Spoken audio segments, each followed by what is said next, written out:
Eu nunca fui a irmã preferida. Essa verdade me acompanha como um zumbido constante, mesmo nos dias em que o mundo parece sorrir para mim. Desde pequena, era outra. A sombra. A que não nasceu para brilhar. A minha irmã gêmea, Natália, sempre foi a joia da família. Linda, carismática, extrovertida. Tudo o que eu não era. Enquanto eu montava quebra-cabeça sozinha no canto da sala, ela fazia coreografias para a família inteira ver. Os aplausos eram dela. As críticas minhas. Minha mãe dizia com um sorrisinho venenoso: a Nath veio com estrela. Já você, precisa trabalhar o triplo para chegar perto. E eu trabalhei. Estudei como uma condenada, me tornei analista de dados numa empresa promissora e depois de anos rindo à margem das piadas da família, comecei a subir. Fui promovida, ganhei respeito dos colegas, inclusive dos homens, o que sempre causava incômodo em certos egos frágeis. Mas foi só quando arranjei um namorado, o Júlio, que minha irmã resolveu me notar. Júlio era gentil e engraçado, e me olhava como se eu fosse feita de sol. Isso irritava a Natália de um jeito que ela não sabia esconder.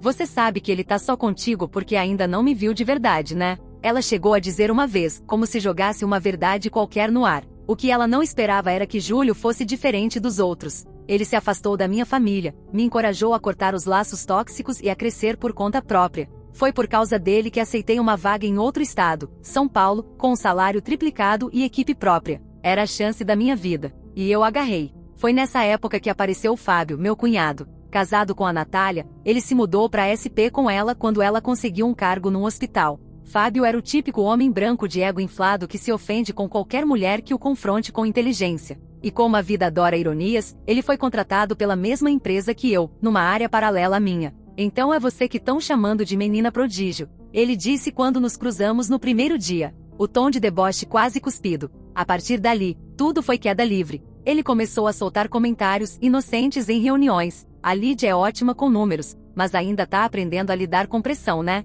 Ela precisa de ajuda para entender a parte prática das coisas. É muito teórica. E eu engolia tudo, porque não queria confronto. Porque ele era da família, e parte de mim ainda esperava que isso significasse alguma coisa. Mas então veio o projeto da fusão. Eu fui colocada como líder da integração de dados entre as duas empresas. Um cargo grande, estratégico, que me colocaria em destaque com a diretoria internacional. Era a minha chance de mostrar do que eu era feita. Fábio, claro, caiu de paraquedas como consultor de apoio. Eu senti o estômago virar. Na terceira semana de projeto, começou o inferno. Planilhas sumiam. Arquivos compartilhados apareciam com erros grotescos. E-mails enviados por mim eram misteriosamente alterados. Códigos corrompidos. Um caos orquestrado. E claro, sempre caía tudo no meu colo. Você está distraída, Lídia? Meu gerente perguntou tenso. A confiança da matriz está em jogo. Minha cabeça girava. Eu sabia que não era erro meu, mas não podia provar. Ainda. Foi num sábado à noite que tudo virou.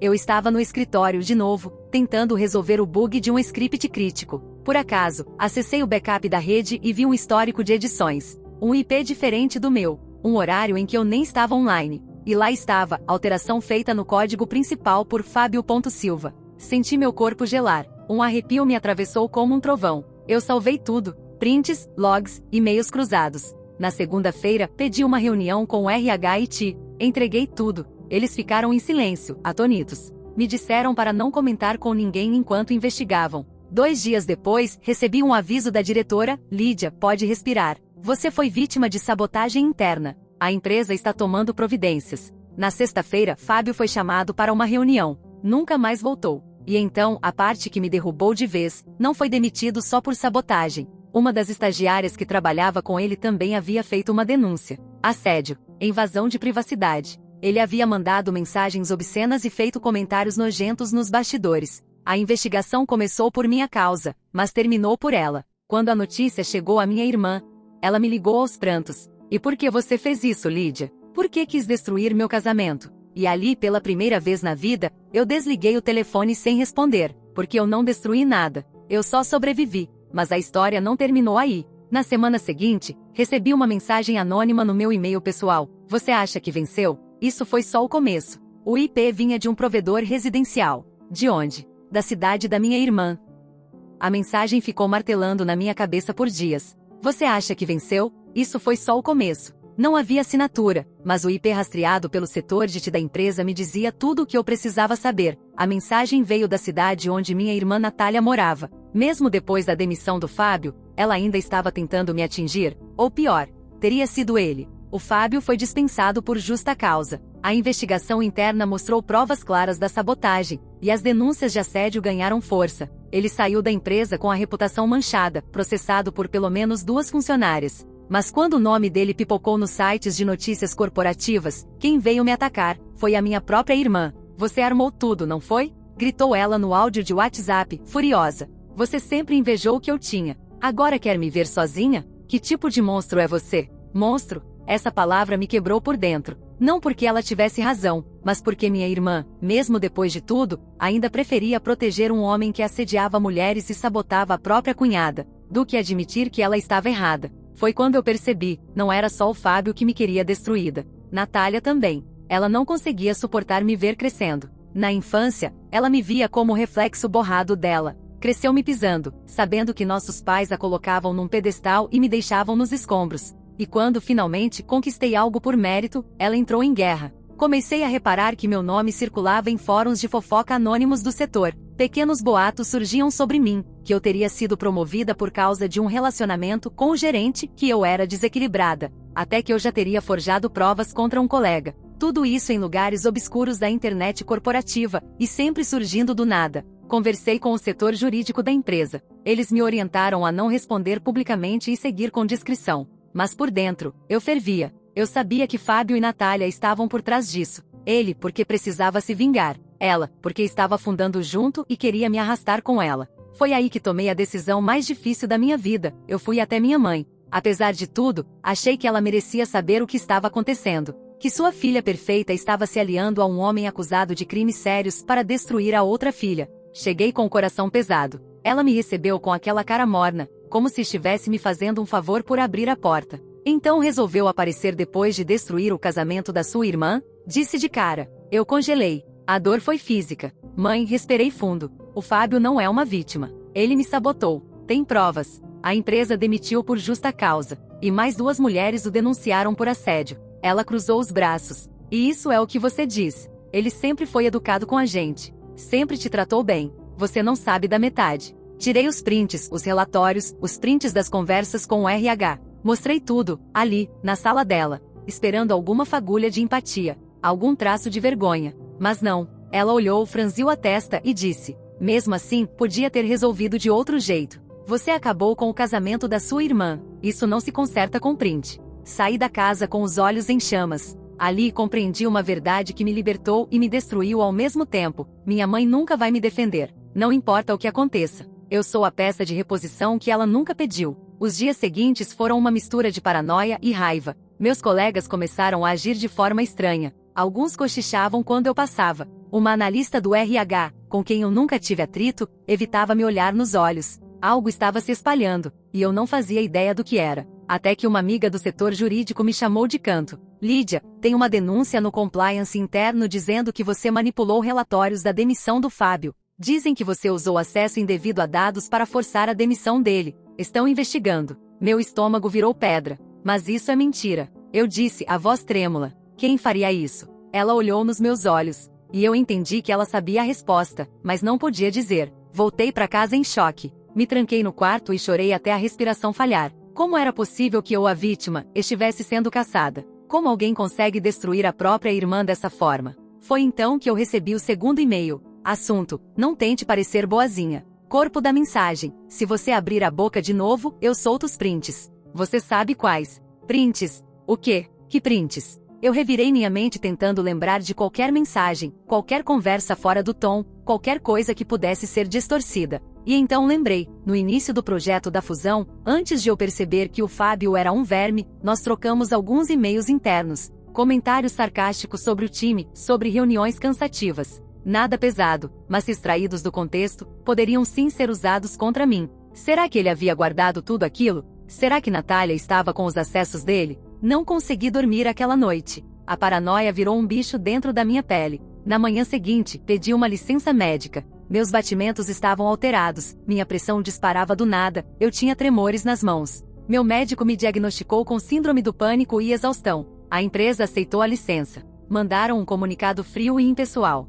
E pela primeira vez em anos, voltei a ficar sozinha. Sozinha de verdade. Fiquei semanas trancada em casa, dormindo no sofá. me alimentando mal lendo e relendo as mensagens ameaçadoras, ouvindo os áudios antigos da minha irmã me chamando de invejosa. Eu me perguntava o tempo todo, como eu deixei chegar nesse ponto? Mas foi numa madrugada, mexendo no meu HD antigo, que encontrei uma pasta com backups de e-mails da empresa. E lá, entre centenas de arquivos, estava um log completo de acesso do sistema, coisas que nem os advogados tinham, inclusive um vídeo. Um vídeo que eu havia salvo por acaso e uma gravação automática da minha tela no dia da sabotagem. E nele dava para ver com clareza, a alteração sendo feita, a tela piscando, o nome do usuário conectado sendo exibido no canto, Fábio.Silva. O detalhe? Isso não estava nos prints. Isso era vídeo, prova inquestionável. Meu coração bateu como um tambor. Aquilo podia mudar tudo. Mas antes que eu pudesse pensar no que fazer, recebi uma ligação. Número restrito. Atendi com a voz embargada. Do outro lado, uma voz familiar, distorcida por algo que parecia um lenço ou máscara. Você achou mesmo que isso tinha acabado? E a ligação caiu. A ligação me deixou paralisada. Não era só uma ameaça. Era um recado. Um aviso. Uma risada entrecortada por distorção, mas que carregava um tom de familiaridade doentia, como se o monstro soubesse que eu o conhecia, mas quisesse manter o jogo. Depois disso, vieram dias em que eu me senti como um animal acuado. Cada notificação no celular, cada campainha, cada barulho no corredor me fazia pular. Eu dormia com uma faca de cozinha embaixo do travesseiro, e mesmo assim, sentia que estava indefesa. Mas eu tinha algo agora. Prova. O vídeo do sistema com a gravação da tela. A entrada de Fábio.Silva, o momento da sabotagem, a sequência toda registrada com data, hora, e o nome de usuário visível. Eu revi aquele vídeo como um sobrevivente que olha o corpo do agressor caído no chão, com alívio e ódio. Só que um pensamento me corroía por dentro. Por que agora? Porque mesmo depois da demissão, eles ainda estavam me caçando. Eu sabia que o Fábio era doente por controle, e que a Natália era obcecada por manter a ilusão de perfeição. Mas existia algo mais aí,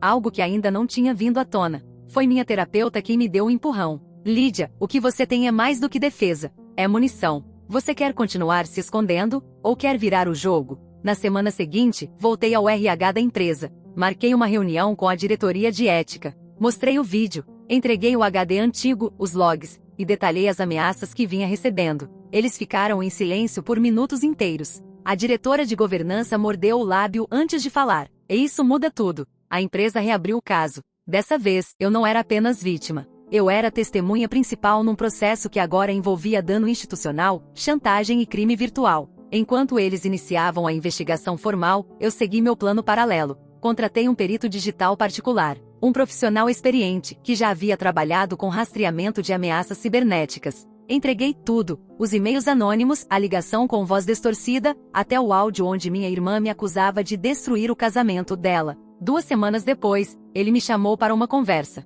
A primeira boa notícia, ele disse, abrindo o laptop, é que conseguimos localizar o provedor das mensagens anônimas. E mais, conseguimos cruzar o horário da ligação com o GPS de um número suspeito. De quem? Eu perguntei, o coração acelerado.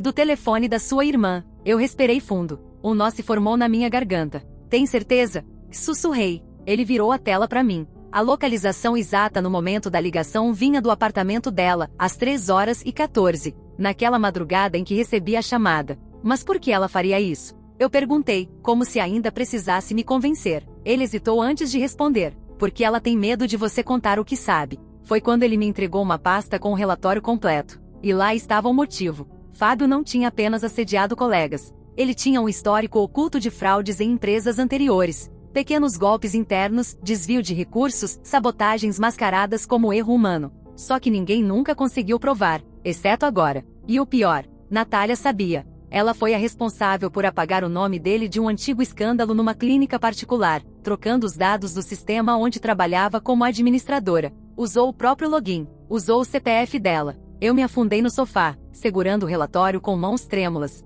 A minha irmã não estava apenas protegendo o marido. Ela era cúmplice. No dia seguinte, recebi uma nova mensagem. Assunto: última chance. Corpo: se você for até o fim, eu vou contigo. Escolha bem. Era ela. Sem mais distorções. Sem vozes de terceiro. Era Natália, escrevendo com a voz de quem não tem mais máscaras. E foi então que o perito me ligou no meio da tarde. Lídia, você precisa saber de uma coisa urgente. O que foi? A conta usada para mandar o e-mail de ameaça foi logada do hospital onde sua irmã trabalha. 3 vezes. Com IP fixo. Ela usou o computador dela. Está tudo registrado no servidor da clínica. A queda foi total. Agora, eu não tinha apenas uma suspeita. Eu tinha prova que derrubaria os dois, e a rede de mentiras construída ao redor deles. Com o relatório nas mãos, eu fiz o que nunca imaginei fazer. Enviei tudo para a diretoria do hospital, para o Conselho Regional da Área da Saúde, e protocolei a denúncia com o advogado. Minha irmã estava prestes a perder o emprego, a reputação,